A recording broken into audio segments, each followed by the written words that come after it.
Hello दोस्तों, मैं मन्नू कुमार आप लोग का अपने YouTube channel Mannu Kumar chemistry classes पे स्वागत करता हूं।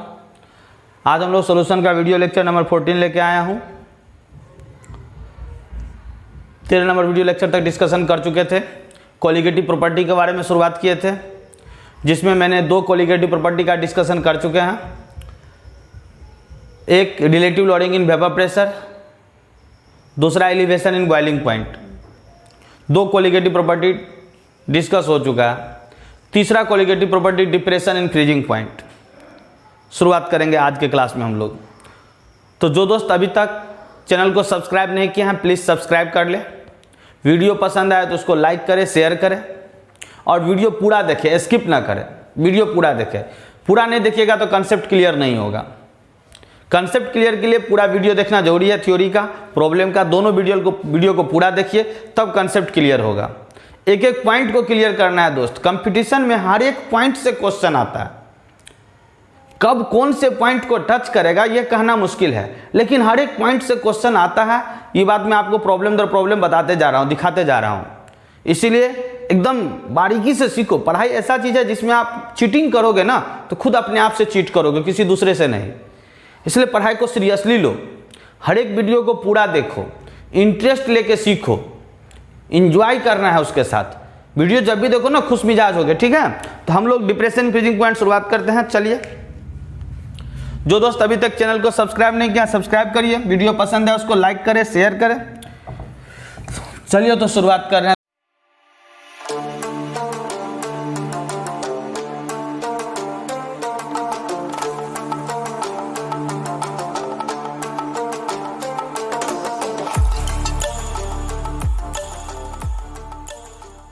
तीसरा कोलिगेटिव प्रॉपर्टी, तीसरा डिप्रेशन इन फ्रीजिंग पॉइंट। ध्यान दो, डिप्रेशन इन फ्रीजिंग पॉइंट। तो जिस तरह एलिवेशन मीन्स इंक्रीजमेंट होता है, वृद्धि। एलिवेशन मीन्स इंक्रीजमेंट, ध्यान से सुनिएगा। एलिवेशन मीन्स इंक्रीजमेंट, तो डिप्रेशन मीन्स होता है डिक्रीजमेंट। डिक्रीजमेंट यहां लिख रहा हूं, डिप्रेशन मीन्स डिक्रीजमेंट। तो जब फ्रीजिंग पॉइंट में डिक्रीजमेंट होगा उसी को बोलते हैं depression in freezing point. Freezing point में जो कमी आएगी, ठीक। तो पहले फ्रीजिंग पॉइंट होता क्या है, फ्रीजिंग पॉइंट सीखो। संक्षेप में एफपी बोलते हैं, एफपी फ्रीजिंग पॉइंट को, ठीक। ध्यान दो, टेम्परेचर एट विच, सीखेगा मजा लेकर। Temperature at which vapour pressure of liquid solvent और solution will be equal to the vapor pressure of solid solvent or solution is called freezing point। सुनिए, ध्यान देके सीखिए। Temperature at which vapour pressure of liquid solvent और solution will be equal to the vapour pressure of solid solvent और solution is called freezing point.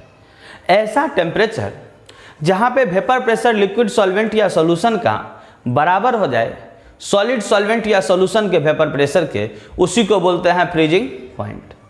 ऐसा temperature जहां पे vapour pressure liquid solvent या सॉल्यूशन का बराबर हो जाए सॉलिड सॉल्वेंट या सॉल्यूशन के वेपर प्रेशर के, उसी को क्या कहेंगे, फ्रीजिंग पॉइंट। यानी लिक्विड सॉल्वेंट का वेपर प्रेशर अगर सॉलिड सॉल्वेंट के वेपर प्रेशर के बराबर हो गया, उसी को क्या बोलेंगे, फ्रीजिंग पॉइंट। यानी ध्यान दो, डिप्रेशन फ्रीजिंग पॉइंट डिफाइंड है क्या, तो ध्यान देगा, it is defined as the difference in the freezing point, difference in the freezing point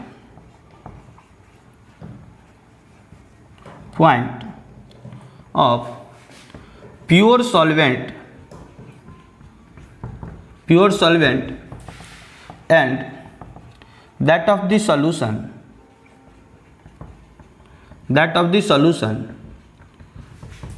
is called या is known as depression in freezing point। ध्यान दीजिए, डिप्रेशन फ्रीजिंग पॉइंट डिफाइंड है क्या? The difference in the freezing point of pure solvent के freezing point को TF से दिखाते हैं। किससे दिखाते हैं? टीएफ से। ध्यान रखिएगा, प्योर सॉल्वेंट के फ्रीजिंग पॉइंट को टीएफ से दिखाएंगे। तो it is defined as the difference in the freezing point of pure solvent and that of the solution is known as depression in freezing point. मतलब दोस्त, प्योर सॉल्वेंट के freezing point में से solution के freezing point को घटा देंगे, वही कहलाएगा डिप्रेशन इन फ्रीजिंग पॉइंट। उसी को हम लोग जानते हैं डिप्रेशन इन फ्रीजिंग पॉइंट के नाम से। फिर से सुने, प्योर सॉल्वेंट के फ्रीजिंग पॉइंट में से सॉल्यूशन के फ्रीजिंग पॉइंट के घटाने के प्रोसेस को ही कहते हैं depression in freezing point. Depression मतलब डिक्रीजमेंट, डिक्रीजमेंट, कमी। प्योर सॉल्वेंट के फ्रीजिंग पॉइंट को टीएफ से दिखाते हैं और सॉल्यूशन के फ्रीजिंग पॉइंट को टीएफ डैश से दिखाते हैं। तो प्योर सॉल्वेंट के फ्रीजिंग पॉइंट में से सॉल्यूशन के फ्रीजिंग पॉइंट को घटा लोगे, जो मिलेगा उसी को बोलेंगे डिप्रेशन इन फ्रीजिंग पॉइंट। अब ध्यान दो, समझने के लिए कंसीडर कर रहा हूं। We consider a volatile liquid solvent in which non-volatile solute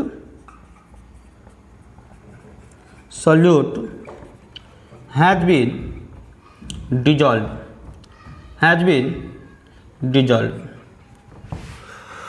due to addition of non-volatile solute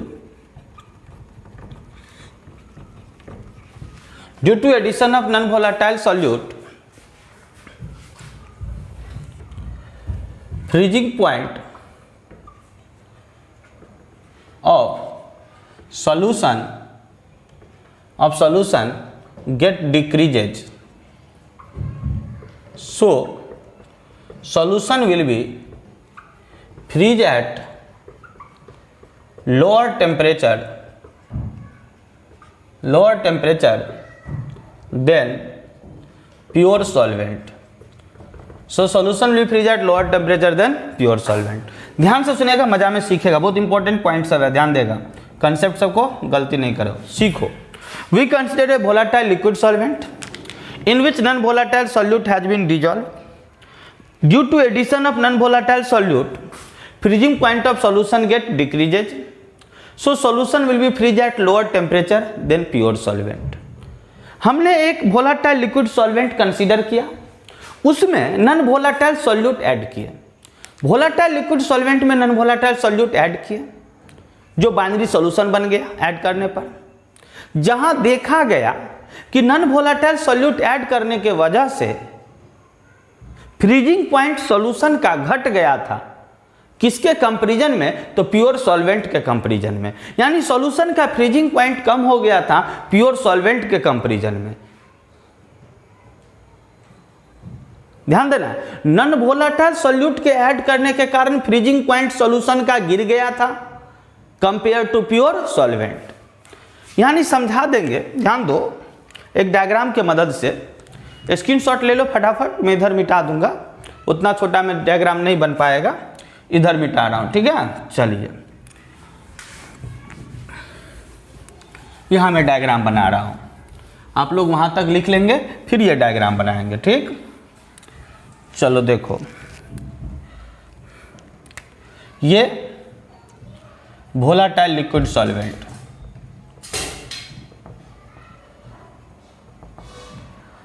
volatile liquid solvent, इसमें क्या किए तो नॉन वोलाटाइल सॉल्यूट मिला दिए तो बाइनरी सॉल्यूशन बन गया।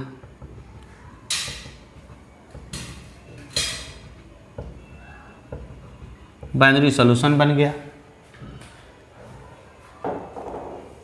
तो ये बाइनरी सॉल्यूशन किस किस का ध्यान दो, नॉन वोलाटाइल सॉल्यूट और वोलाटाइल सॉल्वेंट। तो यहाँ फिर से समझेगा कंसेप्ट क्या बोला हूँ। एक वोलाटाइल लिक्विड सॉल्वेंट लिए जिसमें नॉन वोलाटाइल सॉल्यूट डिजोल्व किए, बोला due to addition of non volatile solute freezing point of solution get decreases. ये नॉन वोलाटाइल सॉल्यूट ऐड करने के कारण फ्रीजिंग पॉइंट इस सॉल्यूशन का घट गया। So solution will be freeze at lower temperature than pure solvent, जिसके वजह से ये सॉल्यूशन लोअर टेम्परेचर पे फ्रीज करेगा। किससे? प्योर सॉल्वेंट से। यानी प्योर सॉल्वेंट से इसका फ्रीजिंग पॉइंट कम हो जाएगा। अब ध्यान दो, मान लेता हूं कैसे कैसे कम होगा, सुनेगा ध्यान से, एकदम अच्छा कंसेप्ट है। मैं मान लेता हूं यहाँ पे, पहले यहाँ तक उतार लोगे, फिर ये डायग्राम बना लोगे, और डायग्राम बनाने के बाद फिर यहाँ से लिखोगे, यहाँ से let TF freezing point of pure volatile liquid solvent, TF dash freezing point of binary solution containing volatile solvent and non-volatile solute। ध्यान दो, TF freezing point of pure volatile liquid solvent और TF dash freezing point of binary solution containing volatile liquid solvent and non volatile solute.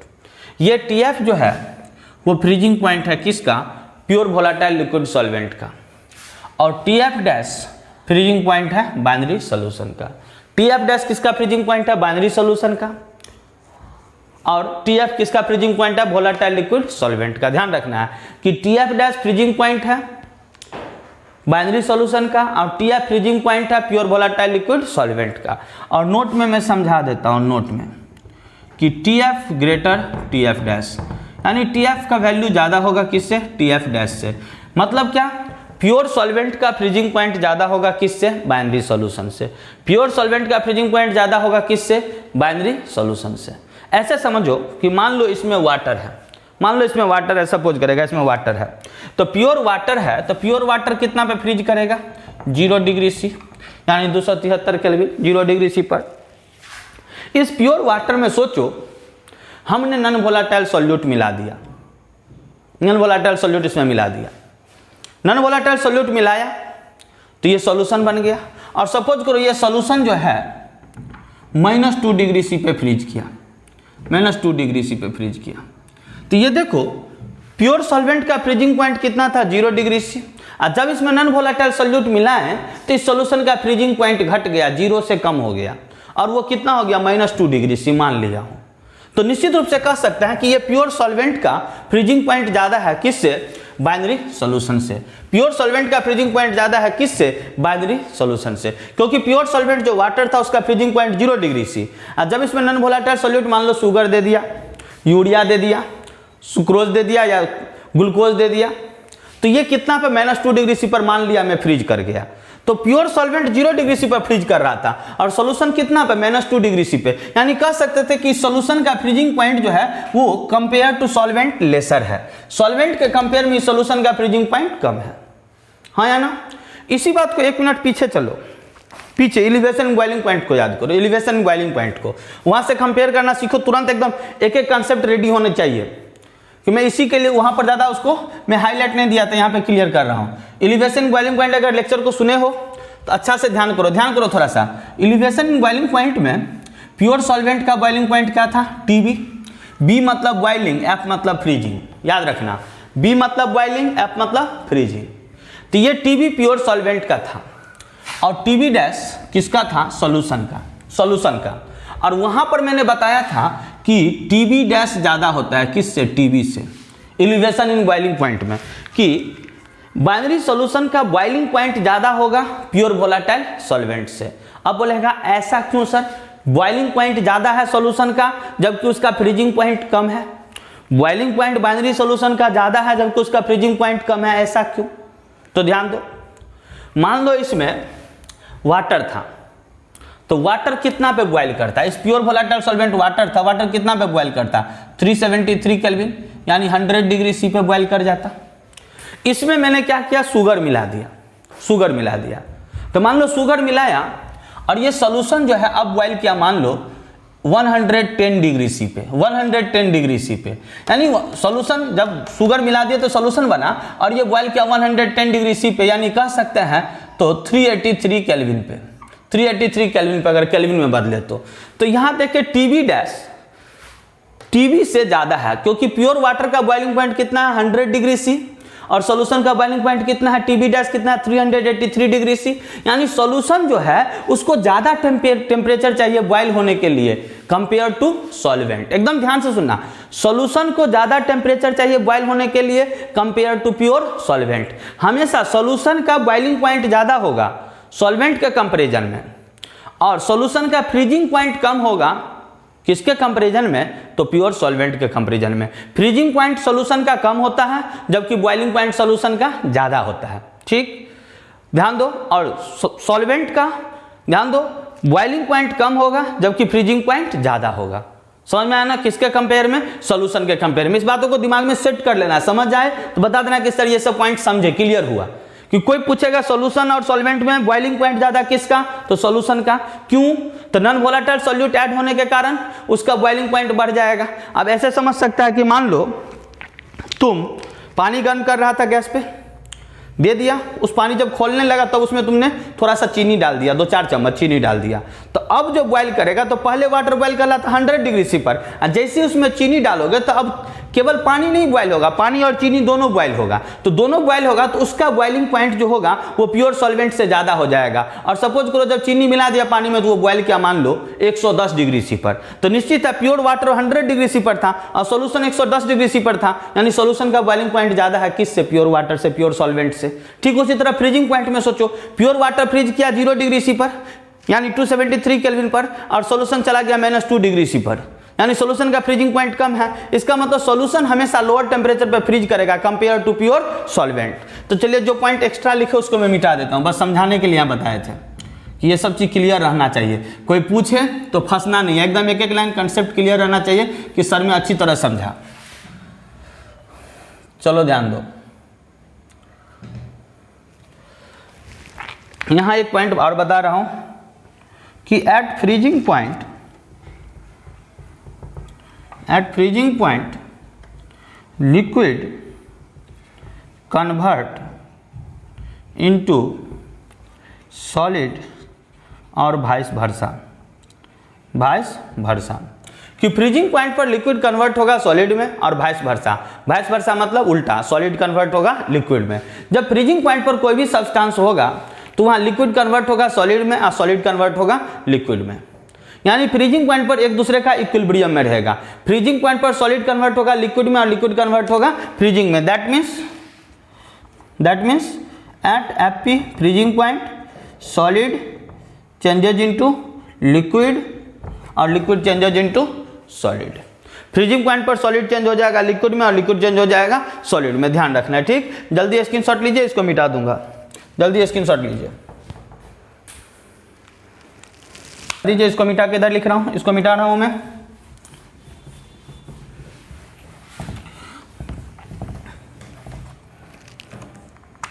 If delta TF depression in freezing point,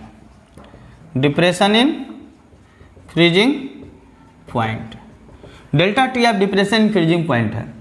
तो अगर ध्यान दो, delta TF बराबर कोई पूछेगा तो बोलना TF minus TF dash, compare करते जाना। डेल्टा TF बराबर क्या है, TF minus TF dash, TF minus TF dash. ध्यान दो, डेल्टा TF बराबर क्या है, TF माइनस TF डैश।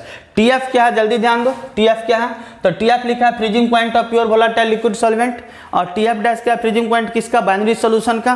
तो ये ध्यान रखना हमेशा कि ये TF डैश और TF में ज़्यादा कौन है, TF, तो TF में से TF डैश को घटा दोगे वो हो जाएगा डेल्टा TF यानी डिप्रेशन इन फ्रीजिंग पॉइंट। अब ध्यान दो, now Ralts experimentally observe that delta TF directly proportional to molality of solution. Raoult साहब एक्सपेरिमेंटली ऑब्जर्व किए कि delta T F directly proportional है किसका, मोलिलिटी ऑफ सॉल्यूशन का, यानी delta T F directly proportional to small M. Delta T F directly proportional है किसका, small M का। डायरेक्टली प्रोपोर्शनल को हटाने के लिए कांस्टेंट, यानी डेल्टा टी एफ बराबर K F into M. Delta T F बराबर के एफ इंटू एम। ध्यान देना है, के एफ प्रोपोर्शनल को हटाने के लिए आया है, तो ध्यान दो, इसको मिटा रहा हूं, इधर मिटा रहा हूं। बहुत इंपॉर्टेंट क्लास है, वीडियो को पूरा देखें, स्किप ना करें। जहां दिक्कत हो वहां वीडियो को पॉज करके फिर से पीछे जाके देखें, समझा दूंगा। वेयर के F is proportionality constant, called freezing point, depression constant और मोलर डिप्रेशन कांस्टेंट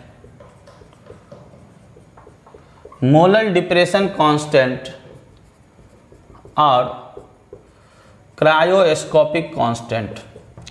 यानी ध्यान दो, अभी सिखा रहा हूं, बहुत इंपॉर्टेंट पॉइंट सब। Delta T F directly proportional था मोलिलिटी ऑफ सॉल्यूशन का, जिस मोलिलिटी को स्मॉल एम लिखे, यानी delta T F directly proportional था स्मॉल एम का। डायरेक्टली प्रोपोर्शनल को हटाने के लिए कांस्टेंट डेल्टा टी एफ बराबर के एफ इंटू एम, जहाँ पे के एफ क्या है, प्रोपोर्शनलिटी कांस्टेंट, जिसको बोलते हैं फ्रीजिंग पॉइंट डिप्रेशन कांस्टेंट या मोलर डिप्रेशन कांस्टेंट या क्रायोस्कोपिक कांस्टेंट। ध्यान दो के एफ को।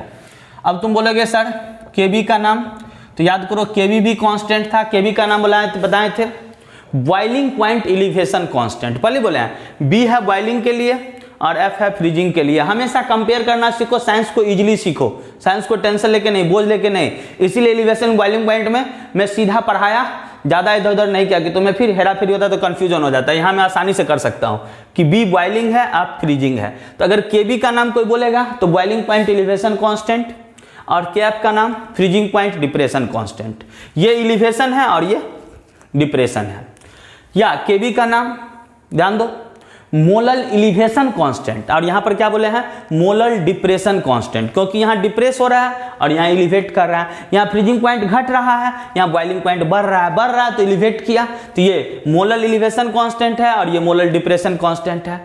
वो इबुलियोस्कोपिक कांस्टेंट था के बी, इबुलियोस्कोपिक कांस्टेंट, और ये के एफ क्रायोस्कोपिक कांस्टेंट। समझ में आएगी नहीं, तो ये के एफ का नाम है मोलर डिप्रेशन कांस्टेंट या फ्रीजिंग पॉइंट डिप्रेशन कांस्टेंट या क्रायोस्कोपिक कांस्टेंट। याद करो वहां पर मैंने बताया था डेल्टा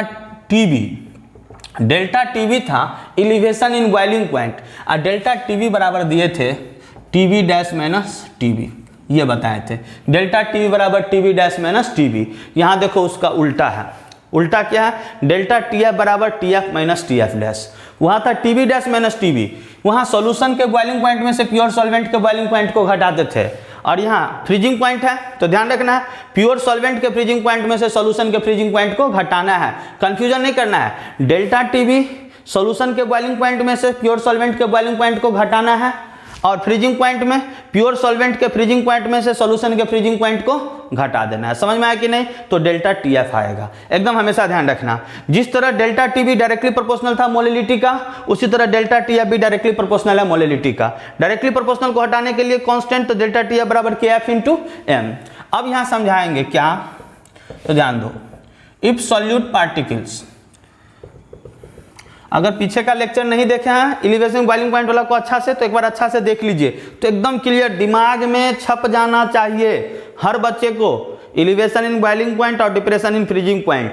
फिर कोई कभी किसी भी तरीका से क्वेश्चन पूछे फंसना नहीं है, तुमको याद रखना है कि if solute particle either dissociate और एसोसिएट इन सॉल्यूशन। अगर सॉल्यूट पार्टिकल सॉल्यूशन में जाने पर या तो डिसोसिएट या तो एसोसिएट कर रहा है, तब क्या होगा, देन डेल्टा टी एफ बराबर I into K F into M. अगर सॉल्यूट पार्टिकल या तो सोल्यूशन में जाने पर डिसोसिएट या एसोसिएट किया तो डेल्टा टी एफ बराबर I into K F into M. यहाँ समझा देंगे स्मॉल एम क्या है, मोलेलिटी। स्मॉल एम क्या है, मोलेलिटी। मोलेलिटी का फॉर्मूला क्या था, तो स्मॉल डब्लू ग्राम गुना 1000 बटे M dash gram into W solvent, किस में, ग्राम में। तो ये स्मॉल डब्लू तो वेट ऑफ सॉल्यूट था, ये M dash molecular weight of solute था। चलो ध्यान दो, मैं सिखा रहा हूँ, ध्यान दो। वोलाटाइल सॉल्वेंट को ए मान लिए, नॉन वोलाटाइल सॉल्यूट को बी मान लिए। जैसे एलिवेशन में किया वैसे ही डिप्रेशन में भी किया है कि वोलाटाइल सॉल्वेंट को ए, नॉन वोलाटाइल सॉल्यूट को बी। तो सॉल्यूट को क्या, नॉन वोलाटाइल सॉल्यूट को क्या माना है, बी। तो यहाँ देखो मोलिडिटी में क्या चेंज कर रहा हूँ, यहाँ डब्ल्यू बी कर दिया, weight of non volatile solute B, ध्यान देना। और एम डैश यानी M B, molecular weight of non volatile solute B. और यहाँ लिखा डब्ल्यू ए, एकदम ध्यान देके गलती नहीं करना, वेट ऑफ सॉल्वेंट ए। तो अब ध्यान दो, और डेल्टा टी एफ बराबर I into K F into, इस एम के जगह पर क्या डालेंगे बाबू, W B into 1000 by M B into W A. ये एक न्यूमेरिकल बनाने का फॉर्मूला आया, डेल्टा टी एफ बराबर I into K F into W B into 1000 बटे M B into W A. कई बार एग्जाम में बोलता है कि मोलर मास निकालो नॉन वोलाटाइल सॉल्यूट का, नॉन वोलाटाइल इलेक्ट्रोलाइट का मोलर मास क्या होगा, एम बी बराबर, जैसे वहां पर बताए थे एलिवेशन में, तो एम बी बराबर बोलेगा तो बोलना I into K F into W B into 1000 by delta T F into W A. सारे टर्म को क्लियर कर देना, सारे टर्म को अभी क्लियर कर देता हूँ। ये दोनों फार्मूला से हमारा लगभग 99% न्यूमेरिकल बन जाता है। न्यूमेरिकल के लिए फार्मूला दिया हूँ, समझ में आया कि नहीं, जल्दी स्क्रीनशॉट लो, कौन चीज़ क्या है समझा देता हूँ फटाफट फटाफट। स्क्रीनशॉट ले लिया, ये सब तो समझ गया होगा, अच्छा से समझ गया होगा तो कमेंट सेक्शन में बता देना कि ये सब क्लियर हो गया, इसमें कोई दिक्कत नहीं है। Delta T F depression in freezing point है, डेल्टा टी एफ बराबर T F minus T F dash. Raoult साहब एक्सपेरिमेंटली देखें, delta T F directly proportional है मोलिलिटी ऑफ सोल्यूशन का, यानी delta T F directly proportional है small M का। Directly proportional को हटाने के लिए कांस्टेंट डेल्टा टी एफ बराबर के एफ इंटू एम, यहाँ पे क्या प्रोपोर्शनलिटी कांस्टेंट है, जिसको जानते हैं फ्रीजिंग पॉइंट डिप्रेशन कांस्टेंट के नाम से, या मोलर डिप्रेशन कांस्टेंट के नाम से, या क्रायोस्कोपिक कांस्टेंट के नाम से। अगर सॉल्यूट पार्टिकल या तो डिसोसिएट या तो एसोसिएट करेगा सोल्यूशन में, तो डेल्टा टी एफ बराबर I into K F into M बोलेंगे। स्मॉल एम मोलिलिटी है, मोलिलिटी का फॉर्मूला पुट कर देंगे, तो डेल्टा टी एफ बराबर I into K F into small W B into 1000 by M B into W A. अगर मान लो एम बी निकालना है तो एम बी बराबर I into K F into W B into 1000 by delta T F into W A. अब सब कुछ समझा देंगे, कौन चीज क्या है फटाफट इधर मिटा रहा हूं, ध्यान देके देख लेगा।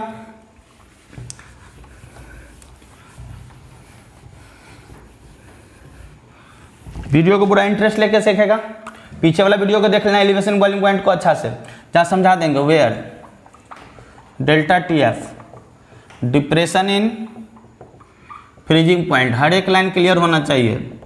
फ्रीजिंग पॉइंट ध्यान दो, के एफ के बारे में डायरेक्ट बता देता हूँ, मोलल डिप्रेशन कांस्टेंट। बाकी कोई जानकारी लेना हो तो यहाँ से ले लीजिएगा, यहाँ पे लिखा है पूरा नाम उसका, 2-3 गो नाम जो भी है लिख दिए हैं, ठीक। W B weight of non volatile solute, ध्यान दो। M B molecular weight of non volatile solute, ध्यान दो। W A weight of volatile solvent, ध्यान दो।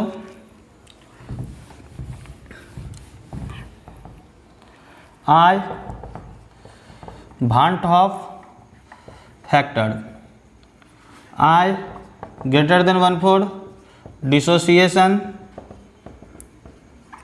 I lesser than 1/4 association, I बराबर 1/4 neither dissociation nor association, like urea, sugar, glucose, sucrose, protein, polymer etc, इस सब के लिए आई का वैल्यू 1 हो जाएगा। तो ये सारा बात क्लियर हो गया, फटाफट स्क्रीनशॉट ले लो, इस सब को मिटा रहा हूँ मैं। अब ध्यान दो, यूनिट ऑफ के एफ का यूनिट यानी मोलर डिप्रेशन कांस्टेंट का, तो डेल्टा टी एफ बराबर I into K F into M. अगर के एफ बराबर छोटू कोई पूछेगा तो डेल्टा टी एफ बटे आई इंटू एम। दिक्कत हो तो बोल देना कि सर नहीं समझे। के एफ बराबर डेल्टा टी एफ टेम्परेचर है ना, टेम्परेचर का यूनिट क्या होगा केल्विन, ऐसा ही में आई बॉन्ड ऑफ फैक्टर है, यूनिट लेस होता है, बॉन्ड ऑफ फैक्टर रेशियो है इसीलिए ये यूनिट लेस होता है। स्मॉल ए मोलिटी, मोलिटी का यूनिट मोल पर केजी, यानी के एफ बराबर क्या, तो के जी मोल इन्वर्स, के जी मोल इन्वर्स। तो आपके सामने में एक नया कंसेप्ट मिला, के जी मोल इन्वर्स। ध्यान दीजिए आपके सामने में कंसेप्ट क्या मिला उस पर ध्यान दीजिए। कंसेप्ट क्या मिला, तो के एफ और के बी का यूनिट सेम होगा। के एफ का यूनिट के जी मोल इन्वर्स और के बी का भी यूनिट के जी मोल इन्वर्स। के एफ और के बी दोनों का यूनिट सेम होता है के जी मोल इन्वर्स। क्लियर है ना, के एफ का भी और के बी का भी। जल्दी स्क्रीनशॉट ले लो फटाफट।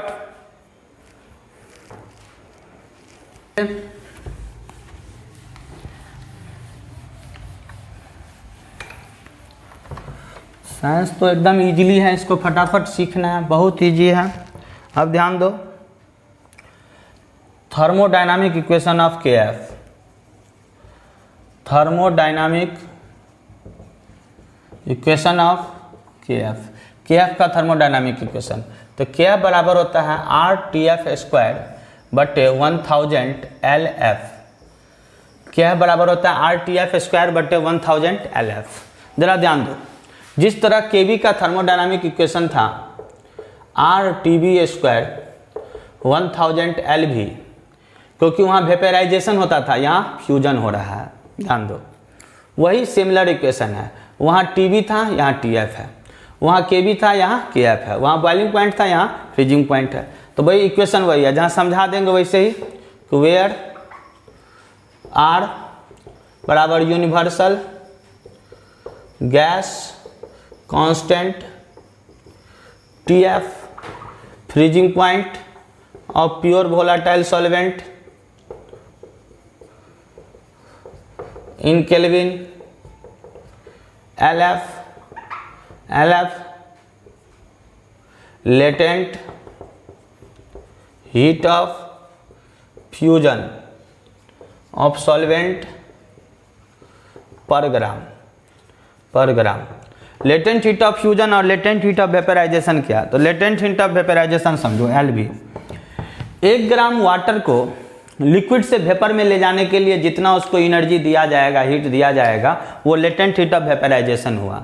लेटेंट हीट ऑफ फ्यूजन क्या, तो 1 ग्राम लिक्विड को सॉलिड में ले जाने के लिए जितना उसको हीट देना पड़ेगा वही कहलाएगा latent heat of fusion. 1 gram liquid को मेल्ट करवाना है सॉलिड में, उस दौरान जितना उसका एनर्जी वो रिलीज कर दे उसी को बोलेंगे लेटेंट हीट ऑफ फ्यूजन पर ग्राम। ठीक, अब जरा ध्यान दो, निकाल देता हूं फॉर वाटर के लिए। फॉर वाटर, जैसे मान लो वाटर के लिए फ्रीजिंग पॉइंट TF 273 केल्विन या 0 डिग्री C। ध्यान दो, TF हो गया। R का वैल्यू यूनिवर्सल गैस कांस्टेंट है जिसका वैल्यू 2 कैलोरी पर मोल केल्विन। ध्यान दो, R हो गया। LF वाटर के लिए 80 कैलोरी पर ग्राम। 1 ग्राम वाटर के लिए लेटेंट हीट ऑफ फ्यूजन होगा 80 कैलोरी पर ग्राम। अब तो हो गया सब कुछ। तो अगर KF का वैल्यू पुट करेंगे, KF बराबर, अब ध्यान दीजिए KF निकालना है, तो KF बराबर RTF स्क्वायर बाय 1000 LF। तो R का वैल्यू 2 कैलोरी पर मोल केल्विन, TF स्क्वायर यानी क्या 273 का स्क्वायर बाय 1000 इंटू LF कितना 80। अगर इसको सॉल्व करेंगे तो ये KF बराबर आ जाएगा कितना, ध्यान दीजिए, KF बराबर आ जाएगा 1.86 kg मोल इन्वर्स, KF का वैल्यू, यानी KF का वैल्यू 1.86 kg मोल इन्वर्स और KB का वैल्यू 0.512 के जी मोल इनवर्स के बी का वैल्यू, यानी के एफ और के बी का वैल्यू वाटर के लिए हमने निकाल दिया है। वाटर के लिए के एफ का वैल्यू 1.86 के जी मोल इनवर्स, के एफ का वैल्यू और के बी का वैल्यू 0.512 के जी मोल इनवर्स। नोट में वैल्यू ऑफ के एफ एंड के be always depends upon the nature of solvent. के एफ और के बी का वैल्यू हमेशा डिपेंड करेगा नेचर ऑफ सॉल्वेंट पे, सॉल्वेंट के नेचर पे। सॉल्वेंट का क्या नेचर है उस पर डिपेंड करेगा के एफ और के बी का वैल्यू। अब देखना है, इसको मिटा रहा हूं।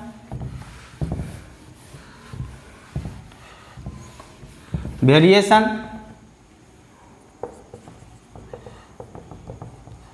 Of vapour pressure versus temperature, variation of vapour pressure versus temperature. ध्यान दो, ग्राफ देखना है, X axis Y axis, vapour pressure temperature, temperature. ध्यान दो, बोर्ड पर ध्यान देके सीखेगा। इधर जाने पर टेम्परेचर बढ़ेगा, इधर जाने पर वेपर प्रेशर बढ़ेगा। ध्यान दो, मैं एक लाइन ड्रॉ कर रहा हूं, देखो ये करना क्या, ध्यान देके सीखना है। देखो गौर से, ये लिक्विड सॉल्वेंट है, लिक्विड सॉल्वेंट, और ये सॉलिड सॉल्वेंट, सॉलिड सॉल्वेंट। ध्यान दो, सॉलिड सॉल्वेंट के टेम्परेचर को बढ़ाना है धीरे धीरे। देखो धीरे धीरे टेम्परेचर बढ़ रहा है, जैसे जैसे इधर से इधर इधर बढ़ेंगे टेम्परेचर बढ़ेगा। ध्यान दो, यहाँ का टेम्परेचर कुछ ये रहेगा, यहाँ का टेम्परेचर कुछ ये रहेगा, यहाँ का टेम्परेचर कुछ ये रहेगा। तो ध्यान देके देखना, एक लाइन ड्रॉ किया है जहाँ सॉलिड सॉल्वेंट के टेम्परेचर को बढ़ाए हैं और लिक्विड सॉल्वेंट के टेम्परेचर को घटाए हैं। ठीक, ये जो पॉइंट है इस पॉइंट को कहते हैं फ्रीजिंग पॉइंट। ठीक है, फ्रीजिंग पॉइंट। इसी पॉइंट से ध्यान दो, सॉलिड कन्वर्ट होगा लिक्विड में और लिक्विड कन्वर्ट होगा सॉलिड में।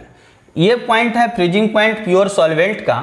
यहीं से लिक्विड कन्वर्ट होगा सॉलिड में और सॉलिड कन्वर्ट होगा लिक्विड में। ये प्योर सॉल्वेंट का है। यही हो गया टीएफ, यही हो गया टीएफ।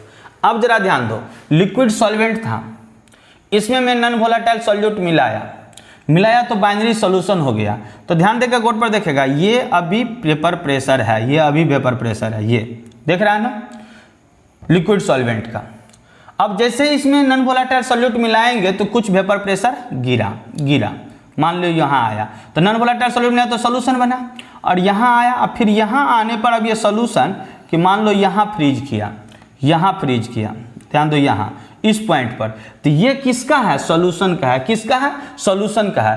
तो ये फ्रीजिंग पॉइंट हुआ किसका, सॉल्यूशन का। ये हुआ टीएफ डैश। तब देखो दोनों में अगर देखा जाए तो ज़्यादा कौन है, टीएफ, और कम कौन है, टीएफ डैश। इसी दोनों के बीच के डिफरेंस को डेल्टा टीएफ कहते हैं। इसी दोनों के बीच के डिफरेंस को डेल्टा टीएफ कहते हैं। अब तुम बोलोगे सर अगर फिर से नॉन वोलेटाइल सॉल्यूट मिला दे तो फिर से मिला दोगे तो कुछ ये वेपर प्रेशर को लेगा, यानी जितना बार आएगा उतना बार वेपर प्रेशर गिरेगा। नॉन वोलेटाइल सॉल्यूट जब मिलाएंगे तो सॉल्यूशन का वेपर प्रेशर गिरेगा, तो टेम्परेचर भी डाउन होगा, और वो सॉल्यूशन जो है वो लोअर टेम्परेचर पे फ्रीज करेगा प्योर सॉल्वेंट से। तो प्योर सॉल्वेंट किस टेम्परेचर पे फ्रीज कर रहा है, ये टीएफ पे। और जैसे ही नॉन वोलेटाइल सॉल्यूट मिला है तो वो सॉल्यूशन इससे लोअर टेम्परेचर पे फ्रीज किया, इससे लोअर टेम्परेचर पे फ्रीज किया। कितना पे, टीएफ डैश पे। एक बार स्क्रीनशॉट लो, फिर से बता देता हूँ, स्क्रीनशॉट लो, फिर से बता देता हूँ। ले लिया स्क्रीनशॉट, फिर से देखो। अब तुम लिखना नहीं है, समझना है। देखो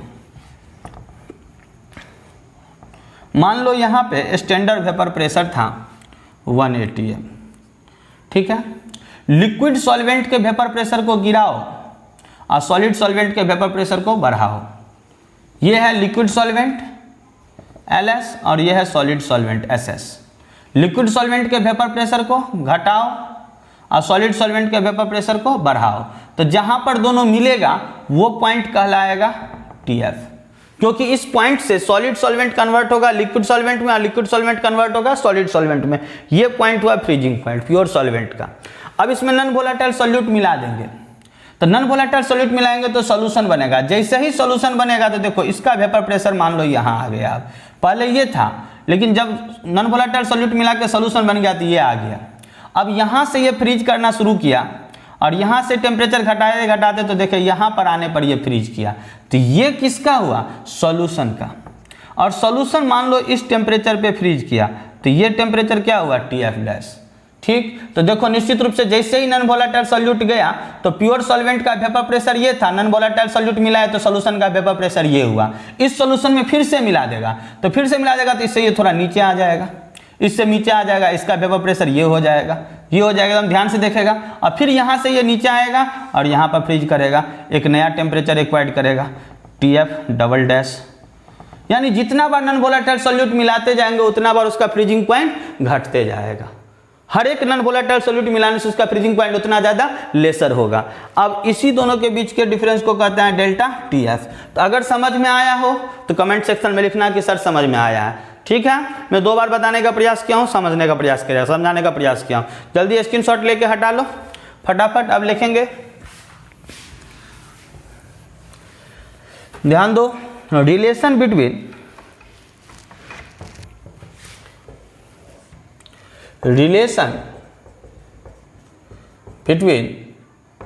KB एंड KF एकदम इंपॉर्टेंट है, बहुत इंपॉर्टेंट है। Relation between KB and KF, KB और KF में क्या रिलेशन होगा, KB molar elevation constant, KF molar depression constant. तो ध्यान दो, सिंस डेल्टा TB बराबर I into KB into M, इसको इक्वेशन 1, डेल्टा TF बराबर I into KF into M, इसको इक्वेशन 2।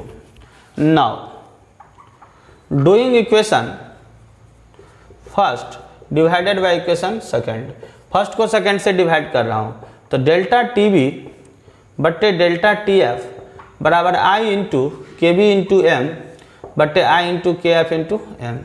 ये MM ये I कैंसिल, डेल्टा TB बट्टे डेल्टा TF बराबर KB बट्टे KF, डेल्टा TB बट्टे डेल्टा TF बराबर KB बट्टे KF, डेल्टा TB बट्टे डेल्टा TF बराबर KB बट्टे KF। एकदम इंपॉर्टेंट रिलेशन है, ध्यान रखना है, relation between KF and KB।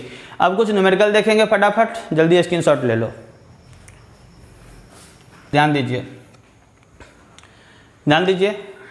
When 20 gram of naphthoic acid, formula C11H8O2 is dissolve in 50 gram of benzene, KF का वैल्यू दिया 1.72 kg mole inverse, a freezing point depression of 2 kelvin is observe, the van't Hoff factor I is, van't Hoff factor I is. ध्यान दीजिए, when 20 gram of naphthoic acid is dissolve in 50 gram of benzene, a freezing point depression of 2 kelvin is observe, the van't Hoff factor I is. 20 gram naphthoic acid 50 gram benzene में दिया कि मान लो ये benzene है, volatile solvent, volatile solvent, इसमें non volatile solute मिलाया तो ये बाइनरी सॉल्यूशन बन गया, ये बाइनरी सॉल्यूशन बन गया, बाइनरी सॉल्यूशन किसका, तो नॉन वोलाटाइल सॉल्यूट और वोलाटाइल सॉल्वेंट का। तो नॉन वोलाटाइल सॉल्यूट का नाम नहीं बताया, वोलाटाइल सॉल्वेंट कौन है, बेंजीन, बेंजीन। ध्यान दो, 20 ग्राम नेप्थोइक एसिड डिजॉल्व किया 50 ग्राम बेंजीन में, ये 20 ग्राम नेप्थोइक एसिड था, 50 ग्राम बेंजीन था। तो ध्यान दो, WB पता है, WA पता है, ओ सॉरी WB ये हुआ और WA ये हुआ, WB पता है 20 ग्राम, WA पता है 50 ग्राम। जब 20 gram naphthoic acid 50 gram benzene में दिया तो freezing point depression 2 kelvin is observe, freezing point depression. तो हमने बताया था कि इफ डेल्टा TF बराबर depression in freezing point delta TF, और डेल्टा TF का वैल्यू दिया कितना, 2 केल्विन, डेल्टा TF का वैल्यू कितना दिया, 2 केल्विन। बोला a freezing point depression of 2 kelvin is observe, the van't Hoff factor I, पूछता है आई बराबर वाट। तो जान दो नाउ डेल्टा टी एफ बराबर क्या होता है, I into K F into M के जगह पर W B into 1000 by M B into, ध्यान दो डब्ल्यू ए, आई निकालना है। तो आई बराबर डायरेक्ट बोलेंगे delta T F into M B into W A by K F into W B into 1000। ध्यान देकर देखना आई बराबर डेल्टा टी एफ। तो डिप्रेसिंग फ्रीजिंग पॉइंट कितना ऑब्जर्व किया, 2 केल्विन का, यानी डेल्टा टी एफ दिया था 2 केल्विन इंटू एम बी। ध्यान दो M B molar mass non volatile solute का, तो मोलर मास C11H8O2 का। ध्यान देके एक कार्बन 12 गुना 11 को कार्बन है, एक हाइड्रोजन 1 गुना 8 हाइड्रोजन है तो 1 गुना 8, ऑक्सीजन 2 है तो 2 गुना 16। अब ध्यान दो ये हो जाएगा 132 प्लस 8 प्लस 32, तो ये हो जाएगा 172। तो ध्यान दो 172 इंटू डब्ल्यू ए कितना है 50। एकदम यूनिट सब देख के फटाफट लगाना है वैल्यू सब। देखो के एफ का वैल्यू कितना है, तो के एफ का वैल्यू क्वेश्चन में दिया है बेंजीन का कितना 1.72 के जी मोल इनवर्स। डब्ल्यू बी कितना है 20 ग्राम इंटू 1000। देख लो 0 0 कैंसिल, 5 से ये 20 हो गया, ये दशमलव हटा दो, ऊपर में डबल जीरो दे दो, दे दिया डबल जीरो, तो ये जीरो कैंसिल हो गया, ये भी हटिया गया। 172 कैंसिल, 2 से 2 कैंसिल, तो आई बराबर 1/2 यानी 0.5। करेक्ट आंसर कितना आया ए। इस क्वेश्चन का करेक्ट आंसर आया ए। देख लो वन टॉप फैक्टर निकाल दिया आई बराबर 1। जल्दी स्क्रीनशॉट लो। ध्यान दीजिए नेक्स्ट क्वेश्चन क्या लिया हूँ, calculate the mass of ascorbic acid. Mass निकालना है किसका, एस्कॉर्बिक एसिड का। ध्यान से समझे, एस्कॉर्बिक एसिड विटामिन सी को कहते हैं। एस्कॉर्बिक एसिड किसको कहते हैं, विटामिन सी को, जिसका molecular formula C6H8O6। Ascorbic acid किसको कहेंगे, विटामिन सी को, जिसका मॉलिक्यूलर फार्मूला C6H8O6। तो calculate the mass of ascorbic acid to be dissolve in 75 gram of acetic acid. Mass निकालना है एस्कॉर्बिक एसिड का जिसको डिजॉल्व किया गया 75 ग्राम ऑफ एसिटिक एसिड में, यानी ये वोलेटाइल सॉल्वेंट है एसिटिक एसिड। ध्यान दो एसिटिक एसिड वोलेटाइल सॉल्वेंट कौन है, एसिटिक एसिड CH3COOH। इसमें डिजॉल्व कर दिया कौन, non volatile solute ascorbic acid, नाम लिखा था non volatile solute ascorbic acid. इसको डिजॉल्व किया तो ये बाइनरी सॉल्यूशन बन गया। बाइनरी सॉल्यूशन किस किस का, तो नॉन वोलेटाइल सॉल्यूट और वोलेटाइल सॉल्वेंट का, ये बाइनरी सॉल्यूशन बना। किस किस का, तो ध्यान दो नॉन वोलेटाइल सॉल्यूट और वोलेटाइल सॉल्वेंट का। एकदम ईमानदारी से सीखेगा। वोलेटाइल सॉल्वेंट कौन, तो एसिटिक एसिड सीखो। नॉन वोलेटाइल सॉल्यूट कौन, एस्कॉर्बिक एसिड। इसका मास निकालना है, यानी हमें WB फाइंड आउट करना है, जबकि WA दिया है। Calculate the mass of ascorbic acid to be dissolve in 75 gram of acetic acid. WB दिया है 75 ग्राम।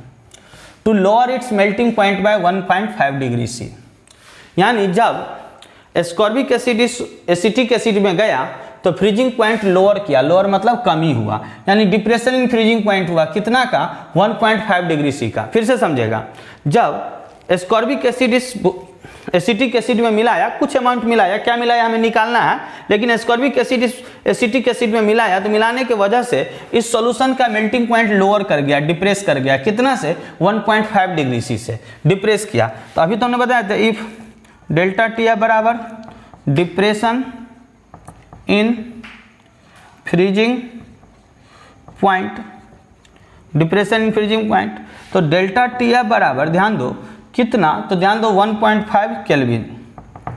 डेल्टा टी है बराबर हुआ 1.5 डिग्री, 1.5 डिग्री C यानी 1.5 केल्विन। ये डिग्री C को डायरेक्ट केल्विन में कर दिए हैं चेंज, 1.5 केल्विन। अब ध्यान दो डेल्टा टी है बराबर I into K F into M के जगह पर WB into 1000 by MB into WA। अब जरा गौर से देखो, तुम्हें निकालना क्या है WB, तो WB बराबर डायरेक्ट बोलेंगे delta TF into MB into WA by, ध्यान दो I इंटू KF इंटू 1000। तो डब्ल्यू बी बराबर डेल्टा टी एफ कितना 1.5 into M B molar mass ascorbic acid का। तो एस्कॉर्बिक एसिड का फार्मूला C6H8O6, C6H8O6। एक कार्बन का मोलिकुलर मास 12, तो 6 कार्बन 72 प्लस 8, एक ऑक्सीजन 16, तो 6 ऑक्सीजन 96। तो ये हो गया 72 8 80 9 8 17 176 176 into W weight of solvent कितना 75। आई न एस्कॉर्बिक एसिड है, विटामिन है, तो विटामिन के लिए अभी बताए थे आई का वैल्यू 1 विटामिन के लिए नॉन वोलेटाइल हुआ। के एफ का वैल्यू 1 कितना दिया के एफ 3.9, के एफ का वैल्यू दिया 3.9 इंटू डब्ल्यू सॉल्वेंट 1000। ये डेसिमल से ये डेसिमल हट गया, तब इसको काट दो। 25 तिया 75, 25 चौका 100 40, 5 तिया 15, 5 अट्ठे 40, यानी ये देख लो ये भी कट जाएगा 3 से, ये 13, यानी 176 इंटू 3/13 इंटू 8 डब्ल्यू बी बराबर 6 3 का 18, हाथ में 1 7 तिया 21, 1 22 के 2 हाथ में 2, 1 तिया 3 आ 2 5, 8 3 24, 1 कट्ठे 8 2 10, यानी डब्ल्यू बी बराबर इसको डिवाइड करो जल्दी से, जितना आएगा उतना ग्राम, जल्दी डिवाइड आ जाएगा 5.07 ग्राम। करेक्ट आंसर डब्ल्यू बी, यानी हमने निकाल लिया एस्कॉर्बिक एसिड का मास। जल्दी स्क्रीनशॉट ले लीजिए, समझ में आया तो वीडियो को लाइक करें। तो आप लोग को आज का क्लास कैसा लगा वो कमेंट करना है। मैंने 3 कोलिगेटिव प्रॉपर्टी पढ़ा दिया, relative lowering in vapour pressure, elevation in boiling point, depression in freezing point, last बचा है ऑस्मोटिक प्रेशर। तो जल्दी ये भी समाप्त हो जाएगा। आप लोग को अगर वीडियो पसंद आया हो तो वीडियो को लाइक करें, शेयर करें, और जो भी नए दोस्त हैं वो सब्सक्राइब करें। सीखें, यहाँ पर हर एक कंसेप्ट का प्रॉब्लम से बताता हूँ, सिखाता हूँ, केवल आपके लिए ज़्यादा से ज़्यादा मेहनत करके आता हूँ क्योंकि आपको अच्छा से अच्छा कंटेंट मिले। प्लीज़ आप लोग लाइक करने में कमी ना करें, शेयर करने में कमी ना करें, और जो भी दोस्त है वो प्लीज़ सब्सक्राइब करें। ठीक है, thank you everyone, have a nice day, God bless you. Okay, thank you.